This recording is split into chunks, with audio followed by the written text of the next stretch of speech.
নমস্কার, জয়শ্রী গণেশ আপনাদের প্রত্যেককে জানাই স্বাগতম আজকের বিশেষ পর্বের অনুষ্ঠানে। আজকে মূলত আমরা যে রাশিটিকে নিয়ে আলোচনা করব বা চর্চা করব সেটি বৃষ।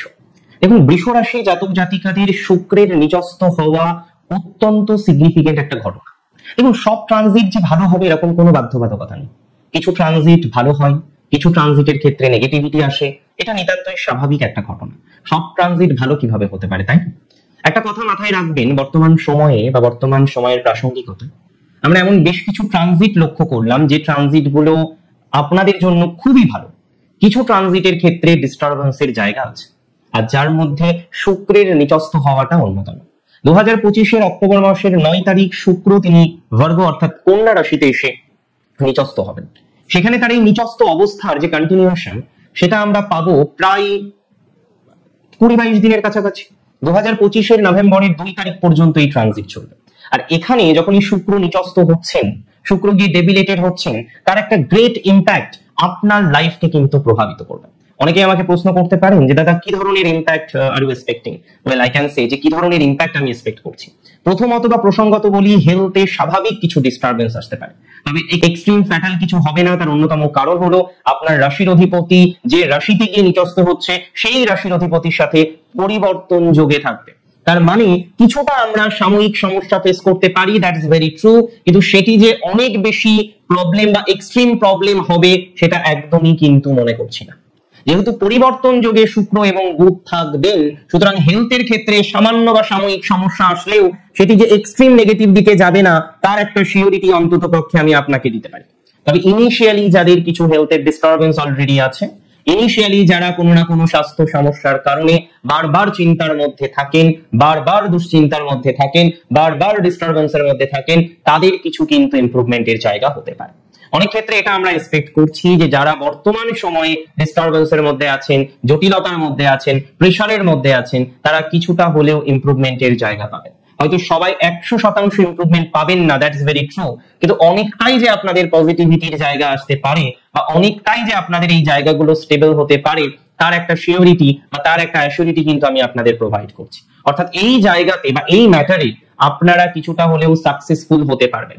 বুধ এবং শুক্রের এই যে পরিবর্তন যোগ এটি কিন্তু এন্টায়ার টাইম থাকবে, 24 অক্টোবর পর্যন্ত আমরা পাবো। 9 তারিখে শুক্র নিচস্থ হচ্ছে, 2রা নভেম্বর পর্যন্ত তার এই নিচস্থ অবস্থাটা চলবে এবং ঠিক 2025 24 অক্টোবর পর্যন্ত আমরা পরিবর্তন যোগের ফলাফল কিন্তু দেখতে পারবো। অর্থাৎ পরিবর্তন যোগে ভালো ফল পাই আর খারাপ ফল পাই, যে ফলাফলটাই আমরা পাই না কেন সেটি পাবো দিন 15।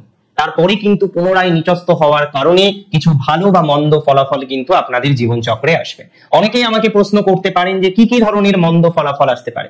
আমি আপনাদের খুব দায়িত্ব নিয়ে বলছি, যাদের বর্তমানে প্রচুর পরিমাণে হেলথে সমস্যা থাকা সত্ত্বেও আপনি একটি নির্দিষ্ট রুটিন ফলো করেন না, আপনি একটি নির্দিষ্ট রুটিন অনুসারে জীবন চক্রকে নির্বাহ করেন না, তাদের ক্ষেত্রে কিন্তু অত্যন্ত গুরুত্বপূর্ণ কিছু বিষয় লক্ষ্য করা যাচ্ছে। তাদের ক্ষেত্রে কিন্তু অনেকটা সতর্কতা রাখতে হবে।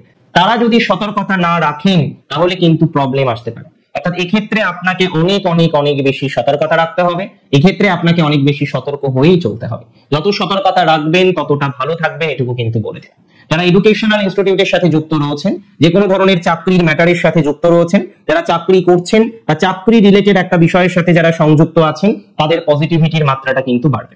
তবে সাডেন কিছু চেঞ্জ হতে পারে। পরিবর্তন যোগে অনেকের কর্মের স্থান পরিবর্তনের সম্ভাবনা রয়েছে, অনেকের জব প্লেস কিন্তু পরিবর্তন হতে পারে।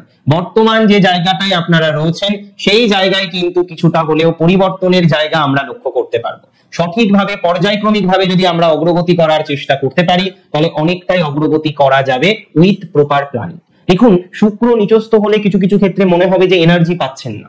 শুক্র যখনই নিচস্থ হবেন কিছু কিছু ক্ষেত্রে মনে হবে যে আপনার অত্যন্ত দুর্বল লাগছে, কনফিডেন্স দেখবেন যেন মনে হচ্ছে লো হয়ে যাচ্ছে, একটা প্রকৃত কনফিডেন্সের জায়গা খুঁজে পাচ্ছেন না, একটা প্রকৃত স্টেবিলিটির জায়গা খুঁজে পাচ্ছেন না। হাজার রকম চেষ্টা করেও নিজেকে স্টেবল করতে পারছেন না, হাজার রকম প্রচেষ্টা করেও যেন একটা নেগেটিভ ভাইবস আপনাকে ঘিরে ধরেছে। এরকম একটা ভাইবস এর মধ্যে যারা আছেন, এরকম একটা সমস্যার মধ্যে যারা আছেন, তারা কিছুটা হলেও ইমপ্রুভমেন্টের জায়গা পাবেন।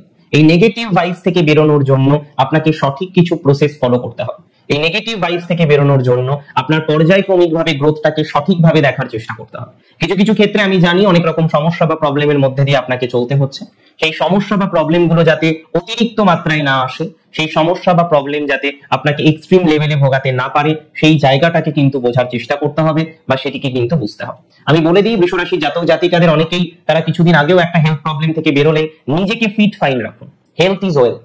নিজেকে সুস্থ রাখার জন্য যা যা করা যায় সেই বিষয়বস্তুগুলিকে কন্টিনিউ করার চেষ্টা করুন। আমি মনে করি দিন শেষে যদি নিজেকে সুস্থ রাখতে পারেন, আপনার ইমপ্রুভমেন্ট এমনিতেই হবে। সবার প্রথমে দরকার নিজের সুস্থতা, নিজের সচেতনতা, নিজের হেলথের ইমপ্রুভমেন্ট, এটা অত্যন্ত দরকার। আর এটা যদি না থাকে কোনো কিছুই ঠিক থাকবে না। যখন দেখবেন হেলথ ভালো আছে, অটোমেটিক্যালি আপনার কনফিডেন্স লেভেল দেখবেন বাড়ছে। যখন দেখবেন হেলথ ভালো নেই, কনফিডেন্স লেভেল দেখবেন কমছে। তাহলে হেলথটাকে ভালো রাখার দায়িত্বটা কার? আপনার। হেলথটাকে ভালো রাখতে হবে কার জন্য? আপনার জন্য। এবং কিছু কিছু ক্ষেত্রে শত্রু কিন্তু অনেক স্ট্রংলি আপনাকে ক্ষতি করার একটা চেষ্টা করতে পারে। যদি আমরা দেখি যে কোনো না কোনো ভাবে আপনার শত্রু অতিরিক্ত মাত্রায় আপনাকে ক্ষতি করার জন্য উঠে পড়ে লেগেছে, কিছু কিছু ক্ষেত্রে লোকেশনও চেঞ্জ করতে হতে পারে। অনেকের জব লোকেশন চেঞ্জ করার প্রাসঙ্গিকতা আসবে। অনেকেই আছেন যারা জব লোকেশন নিয়ে চিন্তায় আছেন, কোনো না কোনো ভাবে জব লোকেশন চেঞ্জ করতে পারছেন না। একটা পরিকল্পনা করলেও সেই পরিকল্পনাটা বাস্তবায়িত হচ্ছে না। কোনো না কোনো ভাবে জব লোকেশন চেঞ্জ করতে না পারার জন্য আপনার মধ্যে প্রচুর পরিমাণে গ্লানি, আপনার মধ্যে প্রচুর পরিমাণে দুর্ভাবনাগুলো আসছে। যাদের এরকম একটা দুর্ভাবনার জায়গা আছে, এরকম একটা গ্লানির জায়গা আছে, এরকম একটা অশান্তির জায়গা রয়েছে, তাদের অত্যন্ত সুস্থ এবং স্বাভাবিকভাবে নিজেদেরকে পথ চলার প্রচেষ্টাটা শুরু করতে হবে। প্রচেষ্টা যতটা সঠিক হবে, সুস্থতা ততটা বাড়বে। প্রচেষ্টা যতটা ভুল হবে, সুস্থতা ততটা মিনিমাইজ হবে। প্রচেষ্টা ঠিক রাখতে হবে। শত্রু হোক না হাজার শক্তিশালী, আপনি নিজে যদি স্ট্রং থাকতে পারেন, কোনো শত্রু আপনাকে কোনো রকম ক্ষতি করতে পারবে না। কোনো শত্রু আপনাকে ক্ষতি করতে পারবে না যদি আপনি আপনাকে সুস্থ রাখতে পারেন।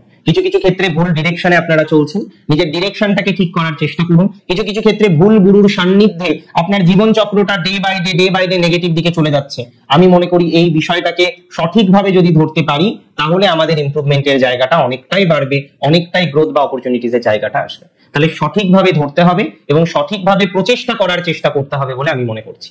যারা স্পিরিচুয়াল আছেন, এই টাইমে নিজের ভক্তি, নিজের বিশ্বাসকে আরো এনহান্স করার চেষ্টা করুন। কিছু কিছু ক্ষেত্রে আপনার ভক্তি বিশ্বাসকে এনহান্স করার প্রয়োজনীয়তা রয়েছে। সঠিক প্রচেষ্টার মাধ্যমে পথ চলার চেষ্টা করুন, অনেকটা বেটার একটা জায়গা তৈরি করতে পারবেন। এবং অবশ্যই আমি পরামর্শ দেব, সঠিক গাইডেন্সে থাকুন। এই সময় রাফটাপ কোনো ডিসিশন নেবেন না। 24 তারিখ পর্যন্ত একরকম চললেও 24 তারিখের পর থেকে 2রা নভেম্বর পর্যন্ত নিজেকে কিন্তু সেফ রাখতে হবে। কোনো রকম ঝুট ঝামেলায় না জড়ানোই ভালো বলে আমি মনে করছি। বছরের শেষে এসে নতুন রকমের কোনো ঝামেলা তৈরি করাটা, বছরের শেষে এসে নতুন ধরনের কোনো ঝামেলা তৈরি করা বা ঝামেলা না পড়াটাই হয় সব থেকে উত্তম হতে পারে। অনেক ভালো থাকুন আপনারা, প্রত্যেকে সুস্থ থাকুন, স্বাভাবিক থাকুন। শেষ করছি আজকে এখানেই। জয় শ্রী গণেশ।